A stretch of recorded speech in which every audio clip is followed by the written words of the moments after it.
สบายดีเนาะเพื่อนอยู่ใน Facebook มื้อนี้เราซอฟต์แวร์ .asia จะได้มาพรีเซนต์เกี่ยวกับการเขียนโปรแกรม Dictionary เนาะตัวนี้มันจะเป็นตัวทดสอบในการสร้างบทเรียนทางออนไลน์ของเราซอฟต์แวร์ .asia มื้อนี้เราจะมาเรียนการเขียนเกี่ยวกับ Dictionary เนาะทาง Dictionary เกี่ยวกับภาษาอังกฤษภาษาลาวภาษาเทคนิคเนาะและภาษาอังกฤษเทคนิคเกี่ยวกับคอมพิวเตอร์อยู่ในนี้มันก็จะเป็นระบบฐานข้อมูลของคือกับฐานข้อมูลของ Dictionary ของสุสกะเนาะมื้อนี้เราจะมาสร้างเกี่ยวกับการสร้างโปรแกรม Dictionary อยู่ในนี้เราจะมีถ้าว่าเราเรียนออนไลน์เนาะเรียนออนไลน์เราก็จะมีไฟล์ตำราที่เราสร้างว่าจะเป็นขั้นตอนการสร้างรูปแบบใดเนาะสร้างรูปแบบใดเข้ามาแล้วก็เราสามารถสร้างวิธีที่1วิธีที่2ที่3เราแอดเข้ามาจังไดและวิธีการกำหนดเนาะก็คือว่ากำหนดการออกแบบรูปแบบใดเราก็สามารถกำหนดอยู่ในนี้แล้วก็สามารถแต่ละอันแต่ละเครื่องมือที่เราใช้เกี่ยวกับหยังเนาะแล้วอยู่ในนี้วิธีการแอดเอาเสียงแอดเอาต่างๆเอาค่าเสียงเข้ามาใส่อยู่ในรูปแบบของเราในโปรแกรม Dictionary ของเราก็สามารถเอามาเนาะแล้วก็ตัวนี้ฐานข้อมูลของเรานี่เราเป็นรูปแบบฐานข้อมูลรูปแบบใดเราเก็บรูปแบบใดเราก็สามารถอธิบายละเอียดเนาะในนี้เราเก็บฐานข้อมูลไว้อยู่บนใดเราก็สามารถอธิบายแล้วเราการเชื่อมต่อฐานข้อมูลในรูปแบบใดเนาะและเวลาเรารันโปรแกรมเวลาเราเขียนโค้ดต่างๆมันจะเป็นรูปแบบใดเนาะการเขียนโค้ดเขียนต่างๆอยู่ในนี้เราก็จะอธิบายรายละเอียดเลยเนาะตัวนี้จะเป็นการทดสอบในการเรียนออนไลน์ของพวกเราถ้าว่าหมู่หรือว่าลูกศิษย์ผู้ใดที่ว่าถ้าว่าทางบริษัทเราซอฟต์แวร์เอเชียของเราผลิตวิดีโอหรือว่าผลิตตำราสอนที่ยังบ่สอดคล้องหรือว่ายังบ่ทันหัดแน่นก็คอมเมนต์มาทางใดเนาะมื้อนี้เราก็มาเริ่มเลยก็คือเราเราก็จะเปิดไฟล์ bb.net เนาะ bb.net 2008ถ้าว่าผู้ใดใช้ bb.net 2010 2012 2015ก็ได้แต่ว่าอยู่ในนี้ผู้พัฒนาเขาใช้เป็นต้นเป็นว่าการออกแบบเกี่ยวกับ2008เนาะเอาคลิกเข้าไปเนาะเขาก็จะเอาตำรานี้มาเทียบใส่กันเนาะก็คือว่าอยู่ในนี้ตำราข้าพเจ้าใส่ตัวนี้เนาะแล้ววิธีตัวที่2มันเข้ารูปแบบใดวิธีที่2นี่ก็เข้าว่าอยู่ในนี้มันจะบอกว่าเข้า new แล้วก็เลือกโปรเจกต์เนาะเอาเข้าไฟล์ new แล้วก็เลือกโปรเจกต์เขาก็จะเคียงคู่กับตำราไปหรือว่าผู้ใดจะเบิ่งวิดีโอก็สามารถเบิ่งได้เนาะแล้วเราก็มาคลิกที่นี้เราก็มาเลือกเขียนใส่นี้เนาะเราก็เขียนใส่ว่าดิก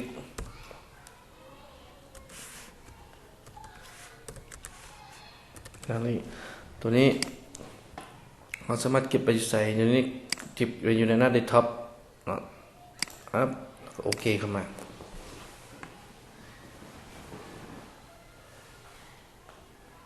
โอเคเข้ามาก็จะเห็นหน้าต่างเนาะหน้าต่างที่ว่าเราออกแบบวิเคราะห์หน้าต่างที่เราจะออกแบบดีไซน์เนาะอยู่ในตำรานี้เราก็สามารถบอกกันเนาะว่าเราจะเพิ่มเข้าอยู่ใส่แอดเข้าอยู่ใส่แล้วเราจะกำหนดอยู่ใส่อันนี้ยกตัวอย่างคือเราต้องได้เปลี่ยนเราต้องได้มาตั้งค่า property เราคลิกกับบนตรงนี้เนาะ property window เรามากำหนดเป็นฟอนต์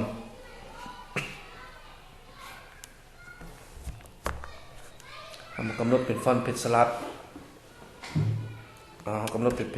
เพจสลัดโอทีเราเอาใส่12ของขยาย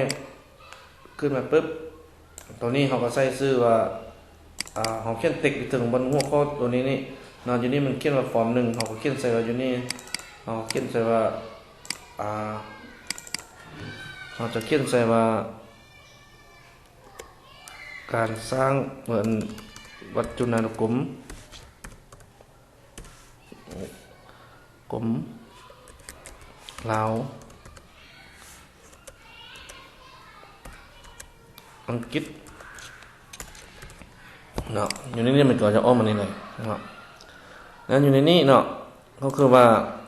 เขาจะออกแบบรูปแบบนี้มันนี่เขาออกแบบรูปแบบนี้เขาจะเอาหยังมาใส่อยู่ในนี้เขาบอกว่าเอาเมนูสติปเนาะเมนูสติปเขาก็เอามาใส่มันปุ๊บเขาคลิกตัวทูลบ็อกนี่เครื่องมือทูลบ็อกนี่คลิกปุ๊บแล้วเอาเมนูสติปมาใส่มันจะอยู่เทปของเมนูเนาะมันจะอยู่เทปของเมนูเนาะมันจะอยู่เทปของเมนูใ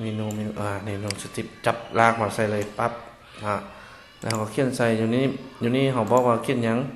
แล้วมันจะมีไฟล์มี edit มี about เนาะเอาคลิกปุ๊บถ้าเขาจะเขาเขียนใส่นี่เนาะเขียนใส่ไฟล์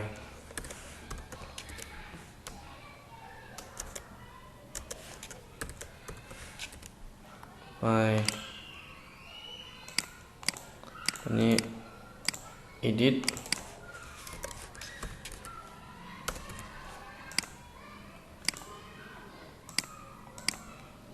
เขียนใส่นี่ว่า about ถ้าเราจะเขียนตัวนี้เขาเขียนต่ำเท่านี้มาเนาะเขาเขียนทางข้างมาเราจะเขียนทางข้างติ๊กติ๊กตึ้มถ้าเราจะเขียนลงลุ่มนี่เขาก็เขียนอะไรเขาเขียนใส่นี่เนาะ shape open ก่อนเนาะเพราะมันเราจะเขียนไฟล์เรา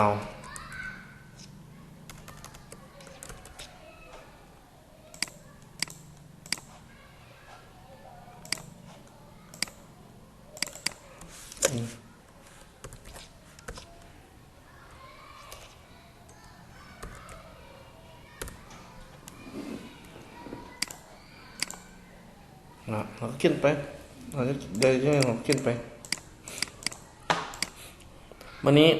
ตัวเมนูที่สองเราจะเอาตัวทูลบาร์มาใส่เนาะทูลสติปเอาทูลสติปมาใส่ตัวนี้ปั๊บเราก็จะคลิกเลือกบัตตอนหนึ่งเนาะถ้าว่าเราคลิกอยู่ในนี้เราเข้ามาปุ๊บเราเลือกบัตตอนเนาะแต่ว่าเราต้องเลือกบัตตอนปุ๊บมันเป็นรูปภาพเราคลิกขั้วเส้นนี้เนาะ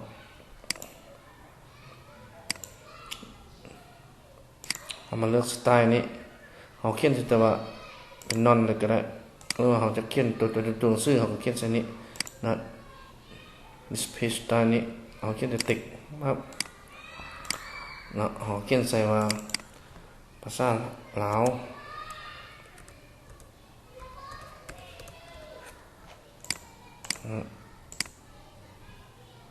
copy เลยก็ได้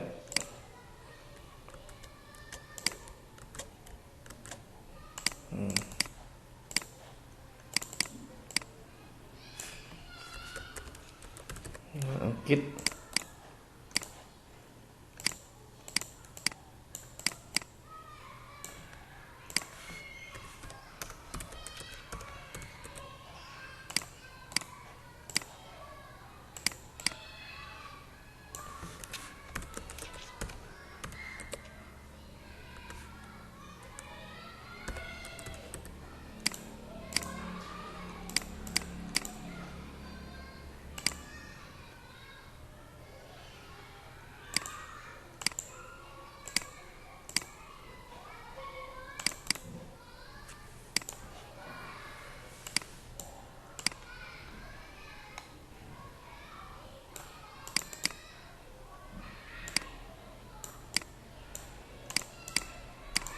เนาะเขาสามารถเขียนต่างๆนี่ได้แล้วเมื่อนี้เขาก็จับlist box มาใส่เนาะในนี้มันเป็นยัง list box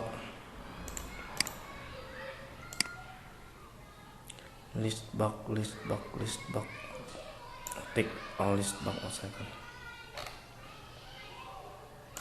ครับจับล่างมาใส่มีน้ำมาเลย list tick box มาใส่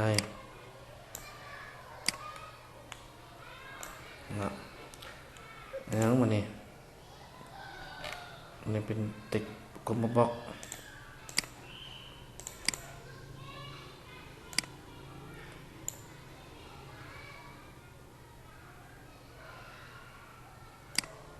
combo box เอาติ๊กบ็อกมาติ๊กบ็อกมาใส่ถึงนี้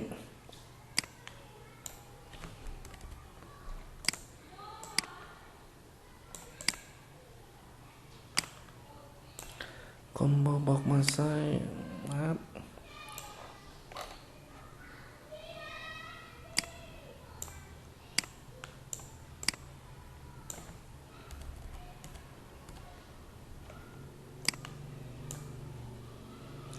ปุ่มบัตตันมาใส่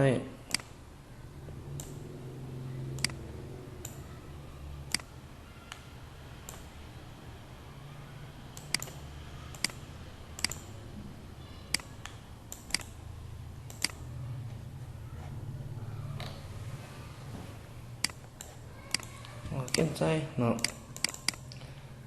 ค้นหา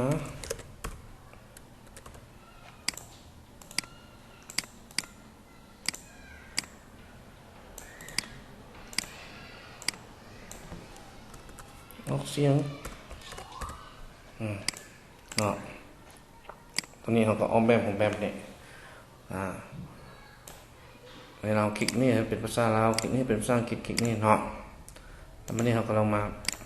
เบิ่งเนาะอันนี้เป็นลักษณะการออกแบบเป็นที่เห็นห้อยแล้วเนาะ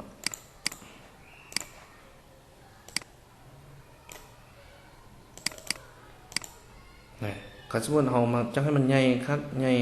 เราต้องใช้ออโต้ไซส์นี่ให้มันเป็นฟอร์ปั๊บเนาะ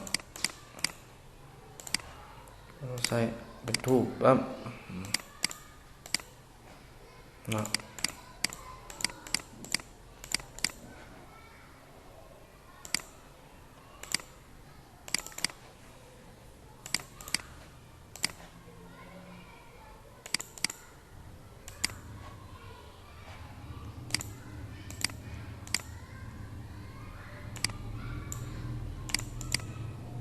ตัวนี้เขาก็ปรับอยู่นี่ก็ได้เขาสามารถปรับอย่างนี้นะ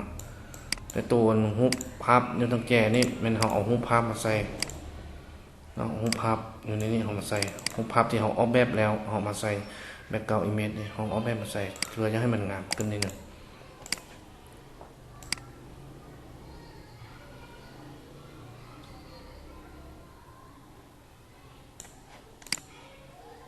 เนาะมาวันนี้เขาก็แอดเสียงเข้าไปนี่แอดเสียงเข้าก็คือเขาคลิกเข้าโปรเจกต์แอดreference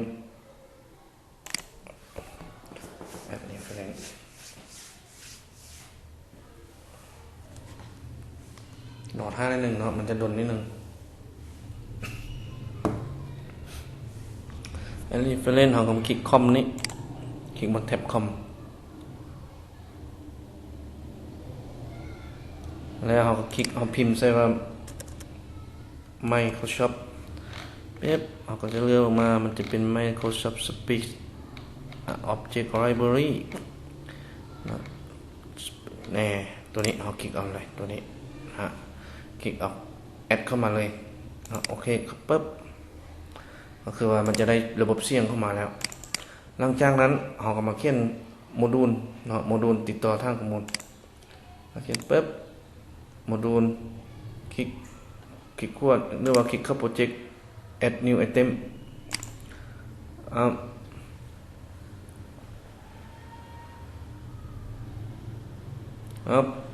add new project หรือว่า add new คลิกเข้าโปรเจกต์ add new item มาเลือกโค้ดแล้วก็มาเลือกโมดูลเลือกโมดูลแล้วก็แอดเข้ามาแล้วเราก็เขียนโค้ดตัวนี้ใส่อันนี้เป็นเราเขียนโค้ดแล้วเราเขียนโค้ดตัวนี้ใส่ public connect ก็คือว่าการติดต่อท่านข้อมูลกับ asset การติดต่อข้างข้อมูลกับ asset 2,300หลังจากนั้นเราเขียนติดต่อท่านข้อมูลแล้วเราก็มาเขียนview code เราจะเริ่มการเขียนโค้ดก็คือว่าอยู่ในนี้เราเขียนแล้วอยู่ในนี้เราก็จะมาเขียนโค้ด import เขียนโค้ด import ใส่ยกตัวอย่างคือ import speed เวลาเราเขียนโค้ดเวลาเราเขียนโค้ด import ปั๊บนี่ speed มันจะออกมานี่เลยเราก็คลิกเลือกเลย แล้วก็เลือกอีเวนต์นะครับตัวนี้มันจะทำให้เราเขียน import ค่าเสียงเข้ามาใส่นะครับตัวนี้เขาจะเป็น import เกี่ยวกับ data เกี่ยวกับ data กันหนึ่งการเฮ็ดเวียกเกี่ยวกับท่านข้อมูลหลังจากนั้นเอามาประกาศตัวแปรเนาะเอาประกาศตัวแปรแล้วเอาประกาศตัวแปรในการเขียนช็อตโค้ดเอาประกาศตัวแปรในการเขียนช็อตประกาศตัวแปรเกี่ยวกับการเฮ็ดเวียกกับเสียงเนาะการเขียนตัวแปรเฮ็ดเวียกเกี่ยวกับเสียงเวอร์ชันไหนการเขียนตัวแปรคือการเขียนอ็อบเจกต์เกี่ยวกับการติดต่อท่านข้อมูลอ็อบเจกต์เกี่ยวกับการตรวจสอบอ็อบเจกต์เกี่ยวกับการดึงข้อมูลมาแสดงในรูปแบบต่างๆหลังจากนั้นเราก็จะได้มาเขียนเกี่ยวกับการใส่สีเนาะสีของฟอร์มต่างๆสีของฟอร์มอยู่นี่เราจะมาเขียนการใส่สีของฟอร์มเนาะหลังจากนั้นวันนี้เราก็มาเขียนเคลียร์เกี่ยวกับ list box เนาะเวลาเราเคลียร์ขึ้นมาเนาะก็คือว่าเวลาเราเคลียร์ขึ้นมาเราเคลียร์เวลาเราลิ้นต่างๆแล้วจะให้มันเคลียร์เอาเทคบ็อก list box มาเนาะเวลาเราเคลียร์มันก็จะให้มันเคลียร์ตัวนี้ให้มันเคลียร์ออกมาเนาะหลังจากนั้นเราก็ดับเบิลคลิกใส่ฟอร์มโหลดนี่เราดับเบิลคลิกใส่ฟอร์มแล้วเราก็เขียนคำสั่งเกี่ยวกับการติดต่อท่านข้อมูลในรูปแบบของคลาสเนาะในรูปแบบของคลาสเราเขียนการติดต่อท่านข้อมูลตัวนี้แม่นเราจะดึงจากคลาสตัวที่เราประกาศคลาสนี้เข้ามานะฮะหลังจากนั้นเราก็เขียนให้มันแสดงคอมโบบ็อกก็คือว่ายกตัวอย่างคือเราเขียนอยู่ในคือแสดงคอมโบบ็อกก็คือว่าเราเขียนอยู่ในแสดงคอมโบบ็อก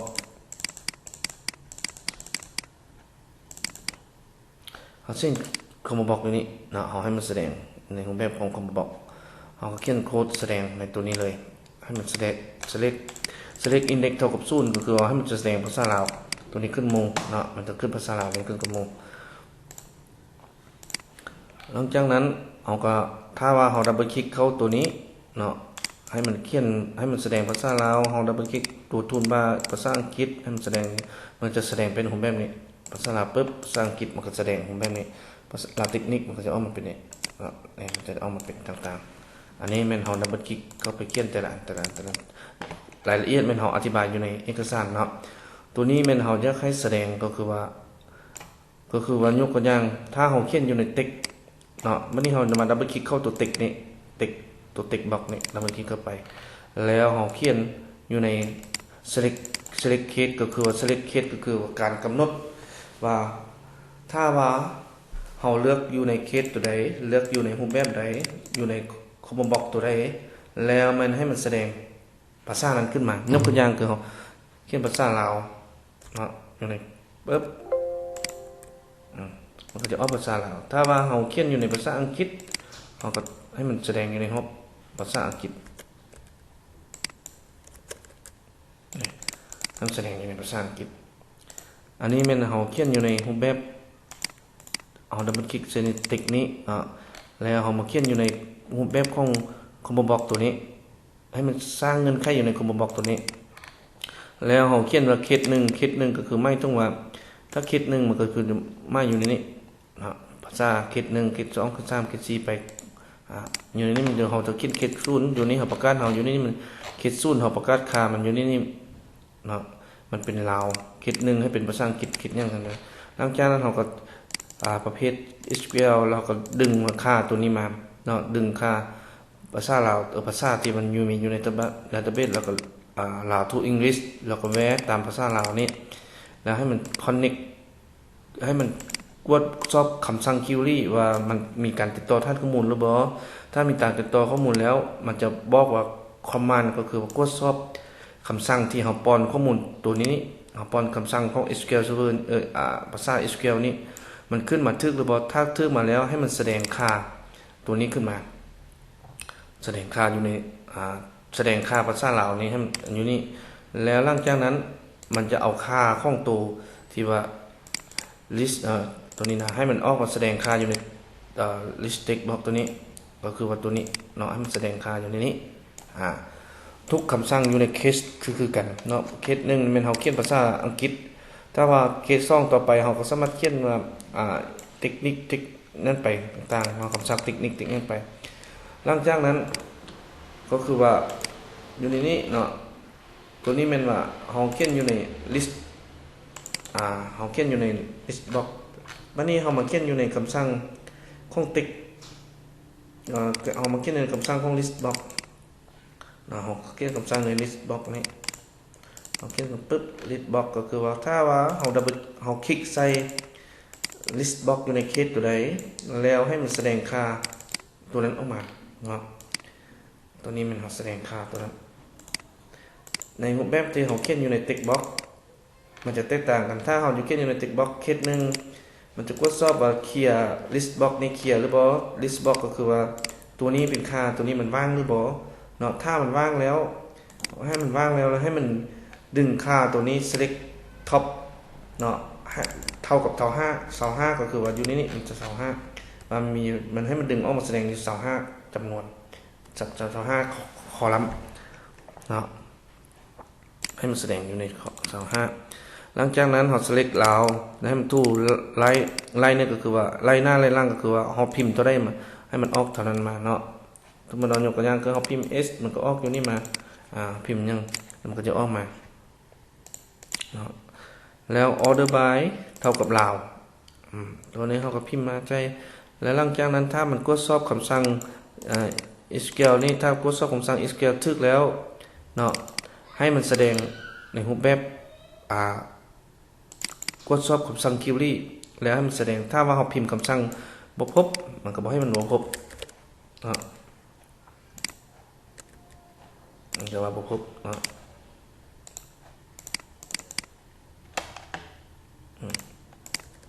นี่มันจะว่าบ่พบคำสั่งสิทานคนแล้วพอต่อไปเราก็สามารถเขียนคือกันเนาะวันนี้เรามาเขียนตัวคำสั่งก็คือว่าคำสั่งออกเสียงปึ๊บในคำสั่งออกเสียงเราก็มาดับเบิลคลิกซินี่ดับเบิลคลิกของออกเสียงดิแล้วเขียนโค้ดตัวนี้ใส่เพื่อตัวนี้เราประกาศค่ามาจากตัวเถิงนี้เนาะประกาศค่าจากตัวเถิงแล้วเราดึงค่าจากตัวสปีดตัวเวอร์ชัน 0.5 นี่ออกมาแสดงแต่บางเวอร์ชันของBB 2010 BB 2015มันก็จะเป็น 4.0 4.1 ไปของบัตเตอร์จะเป็นตรงอันนี้อยู่ใน2008จะเป็น 0.5 นะครับตัวนี้ให้มันเท่ากับ list box ถ้าว่าเราคลิกค่าตัวใดแล้วให้มัน list box ตัวนี้ก็คือว่าถ้ามันเราทิกตัวใดแล้วให้มันออกเสียงตัวนั้น A bolt from the blue นะ A breach of contract A bun in the oven A case of the blind leading the blind นะอยู่ในนี้ท่านข้อมูลของเรามันก็สามารถมีหลายๆอันเนาะเป็นต้นว่าท่านข้อมูลอยู่นี้มันจะเป็นยกตัวอย่างท่านข้อมูลของเรามันจะอยู่นี้เนาะยกตัวอย่างคือเราใส่ท่านข้อมูลนี้ลองก๊อปออกมาไว้นอกนี้เนาะลองมาไว้ปั๊บนี่ท่านข้อมูลถ้าว่าเราจะเปลี่ยนท่านข้อมูลเป็น asset เราจะเพิ่มข้อมูลเราก็ mdb มันก็จะเป็นเนาะ asset อยู่นี่มันก็คำสั่งมันจะเปิดเบิ่งอยู่ในทางข้อมูลมันจะมีcountry เนาะ country แล้วก็จะมีเรา English A มันเท่ากับหยังตัวนี้มันจะมีคำสั่งทั้งหมดนี่มันจะมี2,000 ปลายคำศัพท์เนาะตัวนี้2,000 ปลายคำศัพท์2,900 ปลายกิริยา32เนาะกิริยา32มันก็จะมีตัวนี้มันก็จะมีไล่กิริยา32เนาะ260แล้วก็จะมีคำศัพท์คำนามต่างๆแล้วก็จะมีเทคนิคคือว่าคำศัพท์เทคนิคอังกฤษลาวอังกฤษเนาะมีคอมพิวเตอร์จะมีลาว to English อันนี้คือกล้องแปลว่าอย่างเอาเขียนคำอันนี้เป็นคำที่เราพิมพ์ให้มันออกแล้วอันนี้ตัวเป็นคำแปลเนาะเทคนิคข้อ2ก็คือว่าตัวนี้เป็นลาว มีฝรั่งอังกฤษเนาะมันก็สามารถมีอยู่ในนี้ยกตัวอย่างคือเราอังกฤษto เราเฮาคลิกดีไซน์มันออกมาปึ๊บเนี่ยตัวนี้มัน ID มันคือตัวนี้เนาะ ID มันตัวนี้แล้วตัวที่เขาดึงขึ้นมาในลาวนี่ตัวที่เขาดึงขึ้นมาในลาวนี่ตัวนี้เนาะแม้เขาดึงสร้างเขาพิมพ์ลาวนี่ให้มันออกแสดงอยู่ใน text box นึงก็คือ text box ตัวนี้เนาะถ้าเราแสดงแล้วให้มันแสดงค่าของภาษาลาวนี่ให้มันออกอยู่ใน list box ก็คือให้มันแสดงค่าอยู่ใน list box ถ้าเราดับเบิลคลิกเข้าตัวนี้แล้วเราดึงค่านี้ก็คือว่าคำแปลนะครับคำแปลให้มันออกอยู่ในlist text box ก็คือ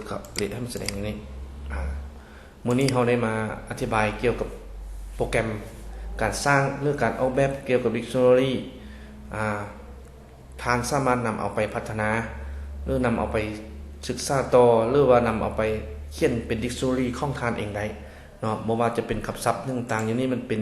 5-6 หมื่นคำศัพท์ที่เราสร้างขึ้นมาเนาะแล้วสามารถเพิ่มคำศัพท์เข้าไปได้แล้วอยู่ในนี้มันก็จะมีช็อตโค้ดแล้วก็มีเอกสารเนาะเอกสารที่เราจะบอกรายละเอียดต่างๆอยู่ในนี้ครบสุดเลยว่าการเขียนโปรแกรมรูปแบบใดเนาะมันก็จะเป็นคำสั่งที่เราเขียนอยู่นี้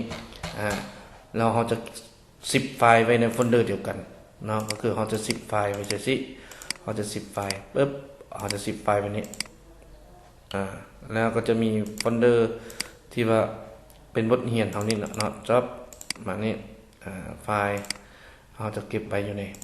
ไฟล์เดียวกันเก็บไฟล์ไว้ในบทเดียวกันนี้ตัวนี้ก็จะเป็น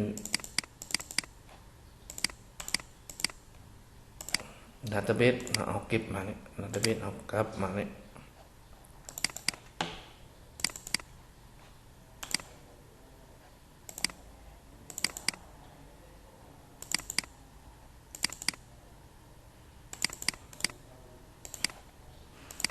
เราจะ10ไฟล์แล้วเราจะเอาขึ้นเซิร์ฟเวอร์เนาะเซิร์ฟเวอร์แล้วท่านสามารถไปดาวน์โหลดตามที่ลิงก์เขาได้ก็ขอบใจ